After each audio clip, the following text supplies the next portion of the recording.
आइए आज के वचन में जाएंगे। समुपदेश की पुस्तक 8 अध्याय 4 वचन में यह लिखा है, क्योंकि राजा के वचन में तो सामर्थ रहती है और कौन उसे कह सकता है कि तू क्या करता है। परमेश्वर के पवित्र वचन के पढ़े, सुने, समझे और कबूल किए जाने पर परमेश्वर की आशीष हो। आमीन। ये जिस वचन को हमने पढ़ा, ये पवित्र शास्त्र बाइबल के शब्द हैं और परमेश्वर ने हमको ये लिख करके दे दिया। इसमें जो लिखा है उसके अनुसार आप चलेंगे और जीवन में उन्नति करते जाएंगे। यीशु मसीह के नाम है। ओके, तो जिस वचन को हम पढ़ रहे हैं कि क्योंकि राजा के वचन में तो सामर्थ रहती है और कौन उसे कह सकता है तो क्या करता है ना। ये जो वचन हमने पढ़ा है, इस वचन के पढ़ने से परमेश्वर आप लोगों को बहुत आशीष दे। और जैसे कि इसमें एक भेद है कि राजा के वचन में सामर्थ रहती है और उसे कौन कह सकता है कि तू क्या करता है। जो राजा बोल देता है वो पूरा हो जाता है। जगह जगह पवित्र शास्त्र बाइबल में हम ऐसा पढ़ते हैं, जैसे कि दानियल की पुस्तक 6 अध्याय 15 वचन में, जो आज्ञा राजा ठहराए गया बदली नहीं जा सकती। तो और 6 का 14 में पढ़ते हैं, जब राजा को मालूम पड़ता कि इन्होंने दानियल को बेमतलब में फंसाया है तो वो बहुत दुखी होता है, पर उसको ये भी पता कि मैं अपने कहे शब्दों को बदल नहीं सकता, अपने कही बातों को मैं बदल नहीं सकता। इसलिए राजा चिंतित होता है, दानियल को बचाने की कोशिश करता है, दुखी होता है, लेकिन अपने कहे वचन को बदल नहीं सकता। अब ध्यान से समझिएगा, पहले वचन को हमने जो पढ़ा यहाँ, जिसमें लिखा है कि क्योंकि राजा के वचनों में तो सामर्थ रहती है। ध्यान से समझिएगा, राजा के वचन में तो सामर्थ रहती है। और दानियल की जब देख रहे हैं, वह जो दारा राजा था, वो उसके शब्दों में भी हमने देखा कि वो चाहता तो बदल सकता था, लेकिन बदल नहीं सका। क्योंकि ये कौन सी फारसी और मादियों की जो व्यवस्था है, उसमें जो लिखा है जो राजा कहेगा वो बदली ना जाए। मत्ती की पुस्तक 14 का 9 में कि जब राजा हेरोदेस का जन्मदिन होता है, तब उसकी बेटी नृत्य करती है और वो प्रसन्न होता है। तब राजा उसको बोलता, मांग, तुझे क्या मांगना है, मैं तुझे आधा राज्य तक देने के लिए तैयार हूँ। पर वो यूहन्ना बपतिस्मा देने वाले का सिर मांग लेती है। राजा दुखी हुआ ये बात सोच करके कि यूहन्ना बपतिस्मा देने वाले का सर इसने मांग लिया। पर जो लोग उसके समीप बैठे हुए थे, और अपनी शपथ के कारण उसने कहा कि ठीक है, यूहन्ना बपतिस्मा देने वाले का सर काट कर दे दिया जाए। ध्यान से समझिएगा कि वो राजा था, उसकी बात बदली नहीं जा सकती। यहाँ जो हमने पहले देखा, दारा राजा ना, जिसने अपने मुंह से जो बात कह दी वो पूरी हुई। और यहाँ दूसरा राजा हेरोदेस को जो हम देख रहे हैं, इसने भी उस बात को किया। जबकि बाइबल में जो पहले वचन को हमने पढ़ा, वहां क्या लिखा, क्योंकि राजा के वचनों में तो सामर्थ्य होती है। अब पता क्या है ये, कि जैसे हम इस वचन को पढ़ रहे हैं, इसको धीरे धीरे हमको समझ में आता है। एस्तर की पुस्तक 7 अध्याय 8 वचन में लिखा है, जिस समय हामान और एस्तर और राजा एक साथ होते हैं, तो राजा घर से निकल के बाहर जाता है, तो वहां देखता है वो कि जो हामान है वो एस्तर रानी से बरबस कुछ बदतमीजी कर रहा है। उसके बाद यहाँ एक चीज लिखी है कि राजा के मुंह से वो शब्द निकला ही था कि सेवकों ने तुरंत हामान का मुंह बंद कर दिया। इसको समझिएगा, हामान कौन था? राजा का चहीता। हामान कौन था? जो राजा के साथ रहता था, राजा जिससे सलाह लिया करता था, राजा का दाहिना हाथ था वो। लेकिन जब राजा ने ये शब्द कहा कि ये बदतमीज क्या कर रहा, तुरंत सेवकों ने, यहाँ ये नहीं सोचा सेवकों ने, अरे ये तो राजा का खास है, ये तो राजा के साथ रहता है, एक बात पूरी, राजा साहब आप कुछ गलती तो नहीं कर रहे, राजा साहब हम नशे में तो नहीं है, कोई दोबारा बता दीजिएगा हमें। लेकिन वहां कोई बात नहीं आई, एक ही बात थी कि राजा के मुंह से यह वचन निकला ही था कि उसके सेवकों ने, सैनिकों ने तुरंत हामान का मुंह बंद कर दिया। तब ये जो वचन को हम लोग पढ़ रहे हैं कि राजा के मुंह से निकले हुए वचनों में सामर्थ्य होता है, उसे कौन कह सकता है तो क्या करता है, ठीक है ना। अभी ये हम लोग बाइबल से देख रहे हैं। ओके, तो बाइबल में क्या सिर्फ परमेश्वर ने बाइबल में लिख करके सिर्फ ये है कि बाइबल के शब्द बाइबल तक ही सीमित रहेंगे? नहीं, ये हर पढ़ने वाले के लिए, हर इसमें पढ़ने वाले के लिए और जिस पर विश्वास करता उसके लिए है। ओके, हमने जब इस वचन को पढ़ा, हम इसको पढ़ रहे तो प्रभु ने कहा कि आदि में वचन था था, वचन परमेश्वर के साथ था और वचन ही परमेश्वर था। और जो मुझ पर विश्वास करते हैं, जो काम मैं करता हूँ उससे भी बड़े बड़े काम करेंगे। और देखो, मैंने तुम्हें सांपों और बिच्छुओं को रौंदने तथा शत्रु की सारी सामर्थ पर अधिकार दिया। तो क्या ये बातें प्रभु अपने 12 चेलों से कर रहा था? ये मात्र 70 चेलों से ही कर रहा था? नहीं, ये हर विश्वास करने वाले के लिए लिखा है कि जो विश्वास करे और बपतिस्मा ले। इसका मतलब भविष्यद्वक्ताओं के लिए नहीं, सिर्फ उसके यीशु मसीह के चेलों के लिए ही नहीं है। जो विश्वास करे, अब वो कोई भी हो सकता है, तो विश्वास करने वालों में चिन्ह पाए जाएंगे, वो मेरे नाम से दुष्ट आत्मा को निकालेंगे। तो ये जो बात यहाँ चल रही है कि राजा के वचनों में तो सामर्थ्य होता है, उसे कौन कह सकता है तो क्या करता है? इसको देखिए, जब बाइबल से हमने देखा, कई बार हम लोगों से मिलते हैं। एक बार मैं और रेचल हम एक फैमिली में गए, तो फर्स्ट टाइम हम आ गए ऐसे ही मिलने। वो रेचल के रिलेशन में थे, हम जाकर के बैठे तो उनकी गोद में एक बच्चा था और बच्चा बिल्कुल मतलब कोई दिल दिमाग से उसका कोई भी काम नहीं कर सकता था, ऐसा बच्चा था वो। तो मैं, चूंकि मैं प्रभु का दास हूं, तो मैंने जैसे मैं बैठा तो मैंने बात करना शुरू किया। तो उन्होंने कहा नहीं, बच्चा तो ठीक नहीं हो सकता और डॉक्टर ने कहा है कि इसकी सेवा कर लो जितना जीना, बस इसमें इसका कुछ भी हो नहीं सकता। ये क्रिश्चियन फैमिली की बात बता रहा हूं मैं, जो जन्म से मसीह में है उनकी। तब मैंने कहा कि नहीं, बाइबल तो ऐसा बता रही है। प्रभु ने कहा जैसा तेरा विश्वास, प्रभु के पास लेकर के जाओ, प्रभु से मांगो, प्रार्थना करो, उपवास रखो। तो उस बंदे ने मुझे कहा, जब डॉक्टर ने ही मना कर दिया तो फिर कौन ठीक कर सकता है? अब समझिएगा कि मेरी प्रजा मेरे ज्ञान की ना होने के कारण नाश हुई जाती है। तो उनको पता है हमें पैसा कमाना है, सुबह को घर से निकलना, शाम को आना। प्रभु ने कहा ये सब करना है, लेकिन जीवन संघर्ष उन्होंने खुद बना लिया। परमेश्वर ने संघर्ष नहीं दिया था। जीवन एक संघर्ष है। लोग बोलते हैं ठीक है लोगों के लिए होगा, लेकिन मसीहियों के लिए नहीं है। ये जीवन संघर्ष उस समय नहीं था जब परमेश्वर ने आदम और हव्वा को बनाया था, तब जीवन संघर्ष नहीं था। तब जीवन शांति का, आनंद का और बहुत अच्छा सुकून का था। लेकिन जिस दिन उन्होंने गुनाह किया, तब जीवन संघर्ष हो गया। अब जब यीशु मसीह का अनुग्रह आया, तो अनुग्रह के आने से जो मसीह यीशु पर विश्वास करते हैं, अब वो संघर्ष नहीं रहा। आमीन। जो समझ सकते इस बात को, तो जब प्रभु ने इस बात को कहा, हम उसको लेकर के चलना चाहिए कि राजा के वचनों में सामर्थ्य होती है। हम कौन है? परमेश्वर की संतान। मैं और आप, हम परमेश्वर की संतान है। ओके, अन्य जाति को भी लीजिएगा। हमारे भारत देश के प्रधानमंत्री नरेंद्र मोदी जी, आपको एक वाक्य याद होगा कि नोटबंदी उन्होंने कर दी थी। बहुत लोगों ने बाद में उसके पीछे बोला कि ये गलत किया, ये ठीक नहीं है, लेकिन जो उन्होंने कह दिया, क्या कोई उसको बदल सका? क्या कोई बदल सका? कोई भी नहीं। वो भारत देश के प्रधानमंत्री यही है कि जो राजा है, वो जो शब्द कहते हैं उसे कोई भी बदल नहीं सकता। और वैसे ही परमेश्वर अब सिर्फ इतनी बात नहीं कह रहा कि ये राजाओं के लिए, पर वो ये कह रहा कि राजाओं के राजा, प्रभु के प्रभु यीशु मसीह के संतान कौन है? आप राजा हैं, राजकुमारी है, आप रानी है, आप राजकुमार है। आप जब अपने मुंह से शब्द को बोलेंगे और जो चाहेंगे वो हो जाएगा। वो क्या कह रहा है कि अपने शब्दों को पहचानो, अपनी वैल्यू को पहचानो कि आप हो कौन। क्या परमेश्वर राजा दारा की बात कर रहा है?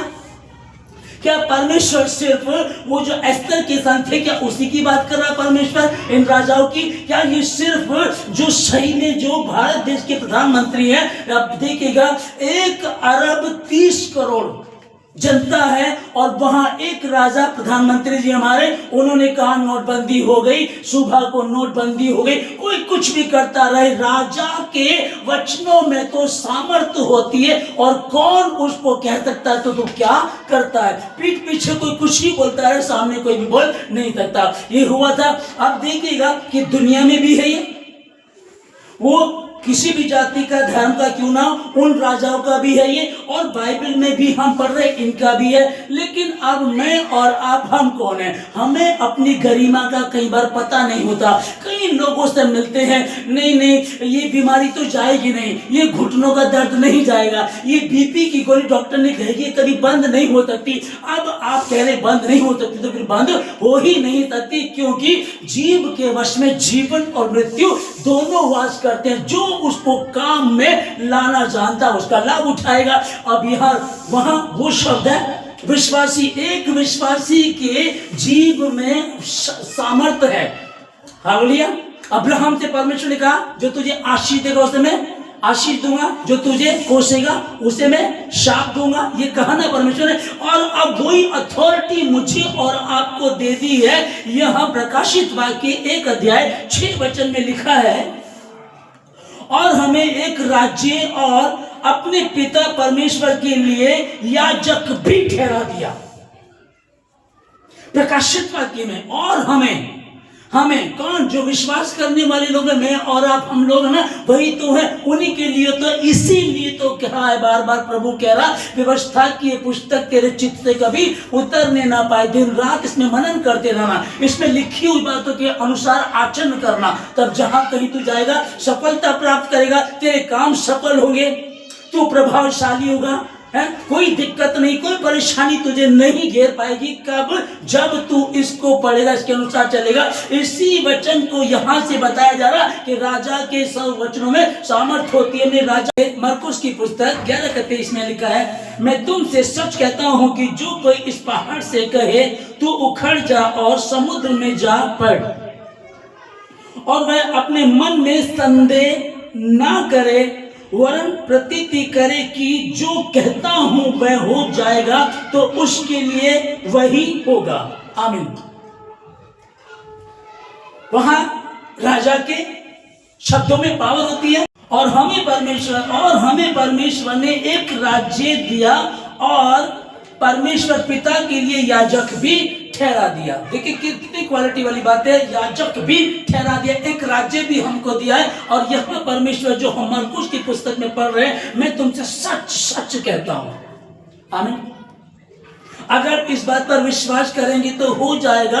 और आपने, अब प्रभु ने क्या कहा कि जो अगर कोई तुम में, मैं तुमसे सच कहता हूं, यदि तुम विश्वास करते हो और इस पहाड़ से कहोगे यहां से उखड़ जा और दूर जा, समुद्र में जाके पड़ जा, वो हो जाएगा। पर संदेह ना करे, विश्वास रखे, जो कहा है, जो मैंने बोला वो हो जाएगा। जैसे ही राजा के मुंह से वो शब्द निकला, तुरंत सैनिकों ने हामान का मुंह ढांप दिया, तुरंत ढांप दिया। उन्होंने ये नहीं सोचा राजा का खास है, ये तो चहिता है, ये तो प्रिय है, ये इसके लिए ऐसा नहीं कर सकते हम। राजा नशे में होगा, राजा गलती कर गया होगा, या राजा की समझ में नहीं आया होगा, कुछ परेशानी हुई होगी। पूछ लेते हैं, राजा आप सही हो क्या? राजा आप सही बात कर रहे हो क्या? लिखा है समुपदेशक में हमने पढ़ा, लिखा है कि राजा को कौन कह सकता है कि तू क्या करता है? अब नशे में है, होश में है, गलती की, जाने में किया, अनजाने में किया, जो उसने कहा, राजा के मुंह से ये शब्द निकला ही था। और एस्तर रानी वहां खड़ी हुई थी और हामान का मुंह तुरंत सैनिकों ने ढांप दिया। आमीन। तो राजा के विषय में जो बाइबल में हम पढ़ रहे हैं, अब क्या ये राजा के लिए नहीं, ये मेरे और आपके लिए। अब यीशु मसीह कहा कि मैं तुमसे सच सच कहता हूं, यदि तुम विश्वास करो, प्रतीति करो कि जो कह दिया वो हो जाएगा। आमीन। जैसे कि एक पास्टर है, पति पत्नी है, पास्टर ने 3 घंटे घुटनों पर प्रेयर चल रही है। प्रेयर होने के बाद उसको लगा कि उनका एक बच्चा है जो बिस्तर में पेशाब कर देता है। ओके, तो उन्होंने कहा अपनी पत्नी से, आज के बाद हमारा बच्चा बिस्तर में पेशाब नहीं करेगा। उन्होंने कहा आमीन। ओके, लेकिन शाम को फिर वो अपने बच्चे को डायपर पहनाने लगे। तो इसका मतलब क्या हुआ?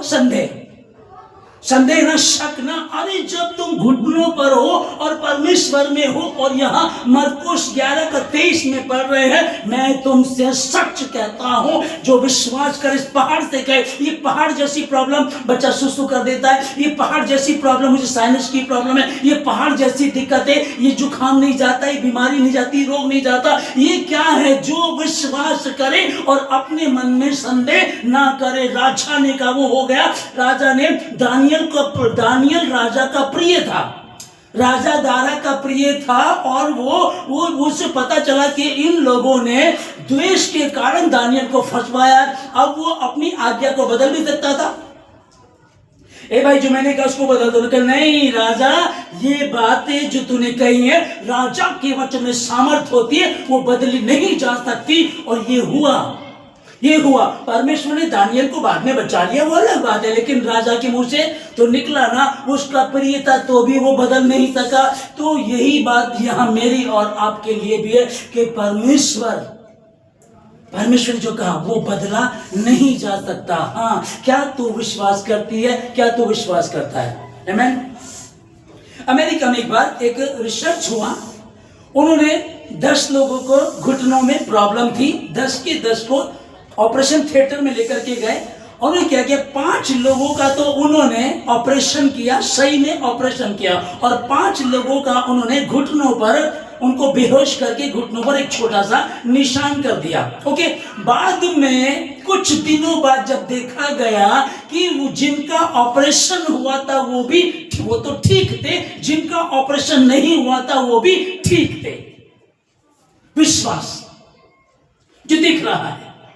अब उनको क्या था कि हमारा ऑपरेशन हो गया, तो माइंड काम करने लगा, हमारा ऑपरेशन हो गया। वैसे ही हमें यहां भी तो काम करना है कि मैं तो राजा हूं, राजा की संतान हूं। परमेश्वर ने मुझे कहा, मैंने तुझे आज चुना है, तू मेरा बेटा है, वारिस है तू मेरा। अब वो राजा तो वो राजकुमार है, और उसके बाद वही है, और वो कह रहा है कि मैं तुमसे सच सच कहता हूं, अगर तुम इस पहाड़ से कहोगे। अब क्या परमेश्वर पहाड़ से कहने के लिए कह रहा है, जाओ पहाड़ के पास, ये पहाड़ यहाँ से हट जा, समुद्र में गिर जा, उससे क्या होने वाला? इसका मतलब क्या? तुम्हारी पहाड़ जैसी प्रॉब्लम्स, तुम्हारी पहाड़ जैसी बीमारी, तुम्हारी पहाड़ जैसी शर्मिंदगी, पहाड़ जैसी गरीबी, पहाड़ जैसी दिक्कतें, प्रॉब्लम, कानूनी समस्या, डॉक्टरी प्रॉब्लम, ये जो दिक्कतें ये पहाड़ जैसी बन गई है। मैं तुमसे सच कहता हूं, अगर तुम इस पहाड़ से कहोगे, इन परेशानी से कहोगे तो ये हो जाएगा, पर संदेह ना करें।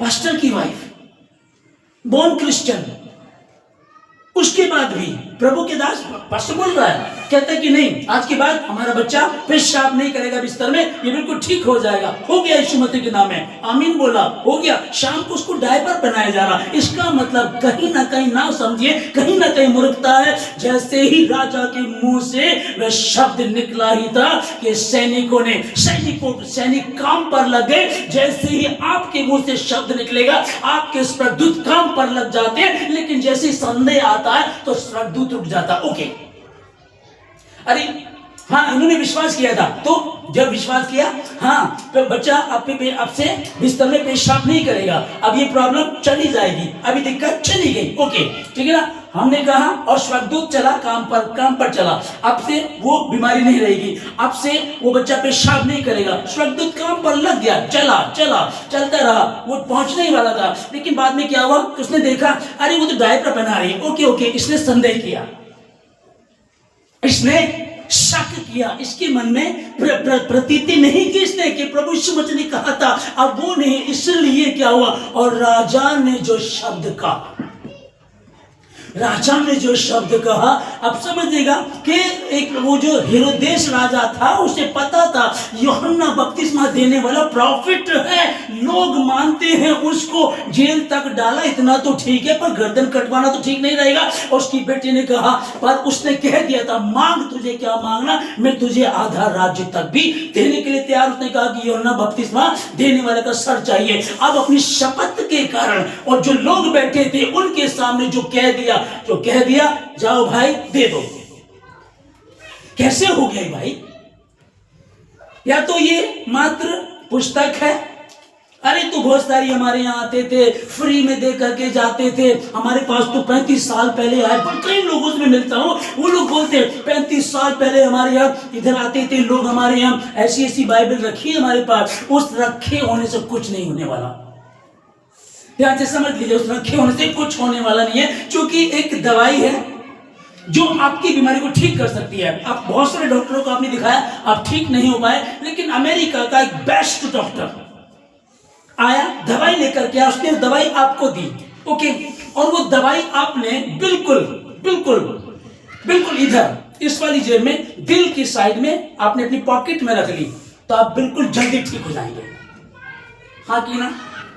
नहीं होंगे, दवाई खानी पड़ेगी। ओके, ये बिल्कुल मैं जब रात को सोता हूँ ना, अपने सराहने रख लेता हूँ, अपनी छाती पे रख लेता हूँ, इसको मैं से खोल करके रूम में रखते हैं, ये ऐसी रहती है। ये बहुत सारे तरीके लोगों ने बना रखे हैं, पर इनसे कुछ होने वाला नहीं है। आपको दवाई खानी पड़ेगी, आप इसको पढ़ना पड़ेगा, और पढ़ने के बाद भी ध्यान रखिएगा, जब डॉक्टर दवाई देता ना, तो आप कभी संदेह नहीं करते। पता नहीं ठीक होगा नहीं होगा। आपका डॉक्टर भी वही होता है जिससे आप ठीक हो जाते हैं। और हम लोग क्या बोलते हैं, हमारा फैमिली डॉक्टर। अधिकतर कहते हैं हमारा फैमिली डॉक्टर, तो फैमिली डॉक्टर है, हम जाते हैं पता है एक डोज लेंगे और ठीक हो जाएंगे। तो इसमें ऐसा क्यों नहीं करते, मेरा फैमिली मेंबर, मेरा परमेश्वर, मेरा खुदा, मैं अपने परमेश्वर का फैमिली मेंबर हूं। उसने दुनिया से कहा, और दुनिया का तो वो खुदा है, मेरा तो बाप है। मैं तुमसे सच सच कहता हूं, जो कोई कहे इस पहाड़ से उखड़ जा, वो अपनी जगह से उखड़ जाएगा। पर संदेह ना करे, विश्वास करे कि जो मैंने कहा है वो होगा। आमीन। जो मैंने कहा वो होगा, करिएगा, करके देखिएगा। या तो ये कहो कि ये झूठी पुस्तक है, या तो ये कहो ये गलत है, तो फिर इसको छोड़ दो, फिर अपने जीवन को जो करना वो करो। लेकिन जब आप इसके पीछे हो, जब इसके साथ चल रहे हो, इसके कारण कहीं बहुत आप दुख भी उठाते हो, बहुत सारे दोस्त आपके छोड़ देते, रिश्तेदार आपके छोड़ देते, बहुत सारी आपके लिए बातें बनाई जाती, बहुत आपको बुरा भला कहा जाता, बहुत आपको कहा जाता ये तो 5 किलो चावल और राशन के लिए प्रभु में आए हैं, ये तो इनको तो क्या बोलते हैं, इनको तो लालच दिया गया, इनको तो पैसा मिला है ना। इतना सब कुछ सहने के बाद भी इधर इतना सब कुछ आप सह रहे हो और इधर भी आप सह ही रहे हो, तो क्यों ना उनको साबित करके दिखाओ कि मेरे परमेश्वर में इसलिए आई, मैं इसलिए आया कि उसने मेरा बोझ अपने ऊपर ले लिया। वो तो आसमान में उठाया गया, चला गया, पर मुझे वो अधिकार देकर किया। राजा के वचनों में सामर्थ्य होती है, और कौन उससे कह सकता है तू क्या करता है। तुम राजा हो, तुम राजकुमारी हो, तुम राजा हो, तुम राजकुमारी, तुम इन बातों को बोलोगे, हो जाएगा। बोलो फिर से, मैं राजा हूं, मैं राजकुमारी हूं। आप जब ऐसे बोलेंगे, आप पहले देखिए मैं कौन हूं। ये तो राजा के लिए लिखा है। प्रधानमंत्री जी ने नोटबंदी की थी, ठीक है वो राजा है, वो कर सकते हैं, पर तुम कौन हो फिर।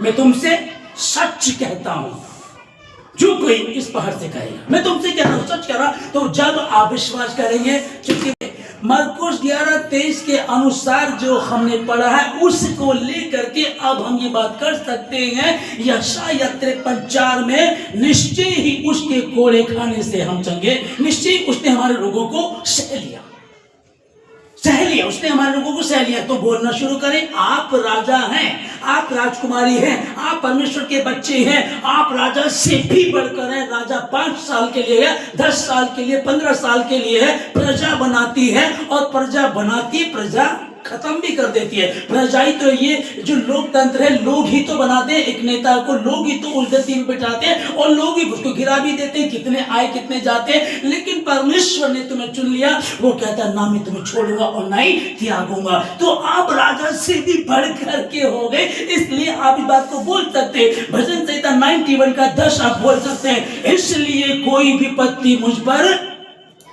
ना पड़ेगी। अब भजन संहिता 91 का 13 में कहते थे, तू सिंह और नाग को कुचलेगा, तू जवान सिंह को और अजगर को लताड़ेगा।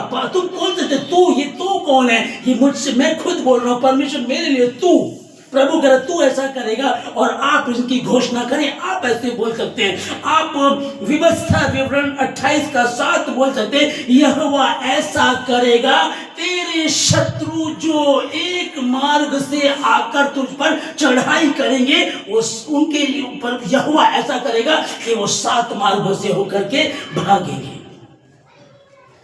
हालेलुया। व्यवस्था विवरण 28 को आप घोषणा कर सकते हैं। आप कह सकते हैं भजन संहिता 128 को बोल सकते हैं, जो यहोवा का मेहमानदार के मैं तो निश्चय ही अपनी कमाई को खाने पाएगा। तेरे बच्चे, तेरी पत्रियां आशीषित होंगी, वो बरकत पाए हुए होंगे। ये कब होगा, जब घोषणा करना शुरू करेंगे। मैं तुमसे सच कहता हूं, यदि शक ना करो, संदेह ना करो, प्रतीति कर लो कि जो कहा है मैंने वो हो गया, इस पहाड़ से कहा मैंने वो हो गया। पर चिंता मत करना, क्योंकि सेनाओं का यहोवा कह रहा है, और धरती आकाश टल जाएंगे परंतु उसका वचन कभी भी नहीं टलेगा। ये उसने कहा, वही इसको पूरा भी करेगा। राजा के वचनों में सामर्थ्य होती है। कौन उससे कह सकता है कि तू क्या करता है। स्वर्गदूत कह नहीं सकते तू क्या कह रहा है, तेरी औकात क्या है, तू है कौन। स्वर्गदूतों को तो मेरे और आपके लिए हेल्पर हैं, वो हेल्पर है मेरे और आपके, वो हेल्पर है। और मुझे और आपको तो परमेश्वर ने अपनी समानता में बनाया। तो स्वर्गदूत खड़े रहते हैं, वो अपने पिता का मुंह ताकते रहते हैं, कब ये हमें हुक्म दे और हम काम पर लगे। कब इनका बेटा जमीन पर जो रहते हैं, इनका बेटा इनकी बेटी हमें हुक्म दे और हम काम पर लग जाए। अब के बाद ये बच्चा पेशाब नहीं करेगा, वो नहीं करेगा, पर प्रतीति कर लो, संदेह ना करो, मैं तुमसे सच कहता हूं। वो कौन सी ऐसी प्रॉब्लम है, कौन सी ऐसी कठिन परीक्षाएं हैं जो परमेश्वर के लिए मुश्किल हो? कुछ भी नहीं है। पर ध्यान रखिएगा, जमीन की करेंसी विश्वास है। आप अमेरिका जाएंगे, आपको वहां की करेंसी लेनी पड़ेगी। मार्केट में घूमेंगे, आपको वहां का पैसा चाहिए, आपको चेंज करना पड़ेगा, वहां का पैसा आपको चाहिए। लेकिन अगर आप स्वर्ग जाएंगे तो आपको वहां क्या चाहिए? विश्वास। विश्वास कर लो, विश्वास कर लो कि जो कहा है वो हो गया। यहां जो हम मरकुस का 11 का 23 में पढ़ रहे हैं, आगे से पढ़ रहे हैं, और अपने मन में संदेह ना करे, वरन प्रतीति करे कि जो कहता हूं वह हो जाएगा, तो उसके लिए वही होगा। जो कहता हूं वो हो जाएगा और उसके लिए वही होगा। जो विश्वास करे, प्रतीति कर ले, ओके, संदेह ना करे, क्योंकि संदेह करने वाले के लिए कुछ भी नहीं होगा। आज भी बहुत सारे मसीह को मानने वाले लोग, मैं बार बार देखता हूं कि अभी किसी का फोन आया, कहले पास जमस्ती की कहते कि ऐसे करके हमारी जो भांजी है वो 15-16 साल की, कहते कोई दिक्कत आई रास्ते में, उसके पेट में दर्द हो गया, पहन का प्रार्थना कराई। कहते हमने उनसे प्रार्थना कराई, चंडीगढ़ में भी प्रार्थना कराई। मैंने कहा आपने उनसे प्रार्थना कराई तो क्या ठीक नहीं हुई? क्या हाँ जी हो गई? मैं कहा फिर अब आप मुझसे, मैं कहा मैं प्रार्थना करने के लिए तैयार हूं, मैं मना नहीं कर रहा हूं, लेकिन मैं ये पूछना चाहता हूं आपसे, क्या वो यीशु मसीह के नाम से प्रेयर नहीं कर रहे हैं? बाहर खाली पीली में आप भी कर दो, आप भी कर दो, आप भी कर दो, है ना। यहाँ क्या है, यहाँ उलझे रहते हैं। आप सपोज कीजिएगा एक डॉक्टर से आपने दवाई ली और आप ठीक हो गए, दूसरा डॉक्टर भले ही आपको फ्री में दवाई दे रहा है, क्या खाओगे?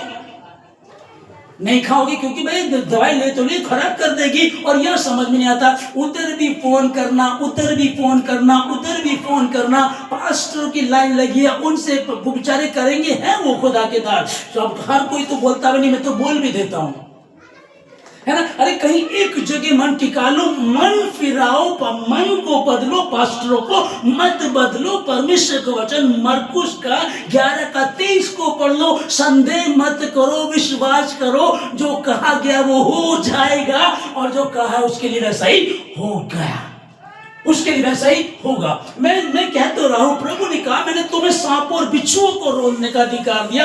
अरे तेरे बांधे को कोई खोल नहीं सकता, तेरे खोले को कोई बांध नहीं सकता। जो तुम पृथ्वी पर बांधोगे उस स्वर्ग में बंध जाएगा, जो तुम पृथ्वी पर खोलोगे उस स्वर्ग में खुल जाएगा। इतनी बड़ी बातें प्रभु ने कही है, लेकिन पता क्या है, मूर्खता में पड़े हुए, उलझन है, इसको पढ़ते नहीं है, समझ में आता नहीं। मैं बता रहा हूं आप लोगों को कि बच्चा है, गोद में है, पर बस वो डॉक्टर ने कहा भाई सेवा कर लो, 1 साल का 2 साल का होगा, ठीक है ना।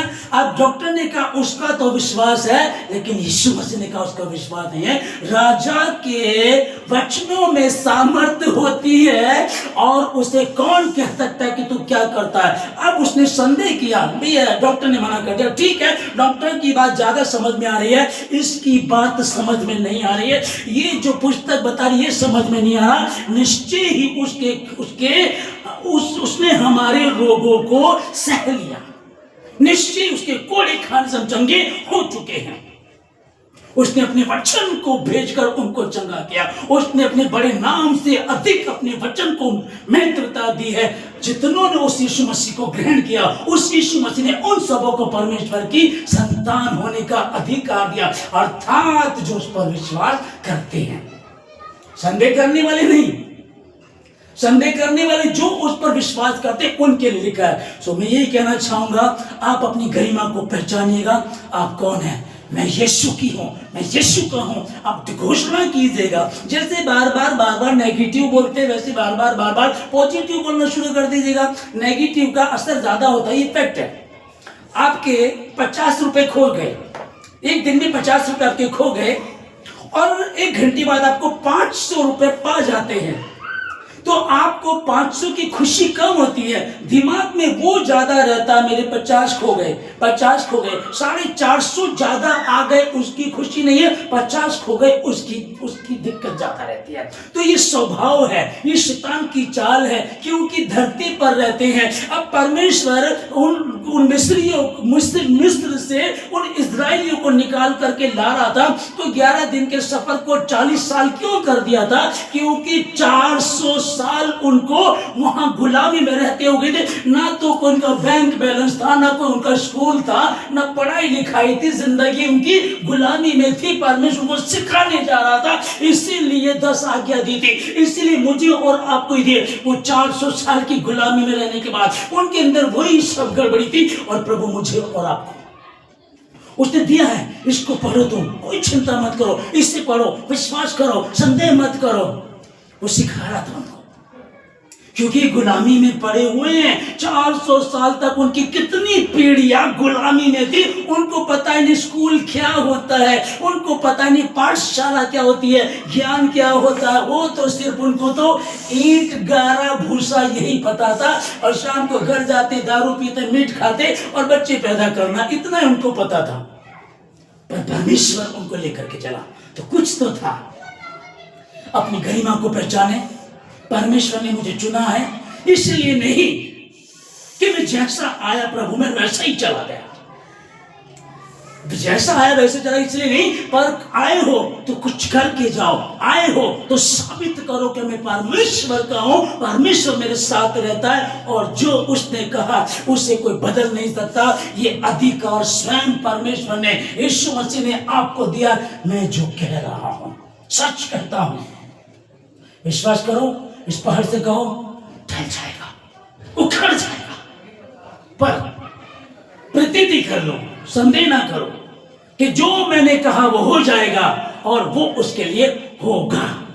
यीशु मसीह के नाम में मैं आप लोगों को आशीष देता हूं, प्रार्थना करता हूं खुदावन, इन सबों को जितने भवन के आसपास सुनते प्रभु जी, जितने ऑनलाइन सुन रहे सबों के लिए प्रार्थना करता हूं खुदावन, आज की बात प्रभु जी अपनी गरिमा को पहचानो। मैं यीशु का हूं, मैं यीशु की हूं। ये बीमारी मेरा हिस्सा नहीं है, ये गरीबी मेरा हिस्सा नहीं है, ये मेरा बच्चा पेशाब करता है, ये मेरा हिस्सा नहीं है, ये गड़बड़ी मेरा हिस्सा नहीं है, ये लाचारी मेरा हिस्सा नहीं है। मैं खून खरीदा हूं, मैं रूह से जन्मा हूं, मैं रूह से जन्मी हूं, मैं खून खरीदी हूं, मैं यीशु की हूं। उसने मुझे कहा राजाओं से बढ़ करके राजा 5 साल का होता है, 10 साल का होता है, 3 बार, 4 बार, 5 बार, लेकिन मैं तो हमेशा के लिए हूं, ना तो छोड़ूंगा और न ही त्यागूंगा। तेरा चित्र मैंने अपनी हथेली पर खोद करके बना रखा है, मैं तुझे कभी नहीं छोड़ूंगा। सोचो, तेरे बाल पकने तक मैं तेरे संग रहूंगा। इतना बड़ा वायदा आप राजा से भी बढ़कर हैं। राजा के शब्द में, वचनों में सामर्थ होती है। कौन कह सकता है तू क्या करता है? आप ध्यान दीजिएगा, स्वर्गदूत आपको हेल्पर के लिए दिए गए। जहां कहीं तू जाए, वो अपने स्वर्गदूतों को तेरे निमित्त आज्ञा देगा, जा मेरे बेटे को, मेरी बेटी को संभाल। पर जो विश्वास करेंगे उनके लिए, संदेह करने वालों के लिए, आज के बाद यीशु मसीह के नाम से आप लोगों के भीतर जो संदेह है, शक है, यीशु मसीह के नाम से दूर हो जाए, निकल जाए आप में से, आपके परिवार से, आपके घरों से निकले यीशु मसीह के नाम से। और विश्वास में आप मजबूत हो, आप मजबूत हो, आपका घराना मजबूत हो, आपका परिवार मजबूत हो यीशु मसीह के नाम में। यीशु मसीह के नाम में जो कहा गया उस पर विश्वास करें। यीशु मसीह के नाम में आप लोगों को आशीष देता हूं। परमेश्वर के वचन को आता मिले, परमेश्वर के नाम की महिमा। आज के बाद जितनों ने ध्यान दिया और आप सुन रहे हैं, इसके अनुसार चलेंगे, कोई गति आपको नहीं होगी, कोई दिक्कत नहीं होगी। यीशु मसीह के नाम में आ सकती है, परंतु ठहरेगी नहीं। जैसा कहा गया वैसा हो जाएगा। यीशु मसीह के नाम से इस प्रार्थना को मांगते हैं। सारी आदर में प्रभु जी आपको देकर इस प्रार्थना को यीशु मसीह के नाम से मांगते हैं।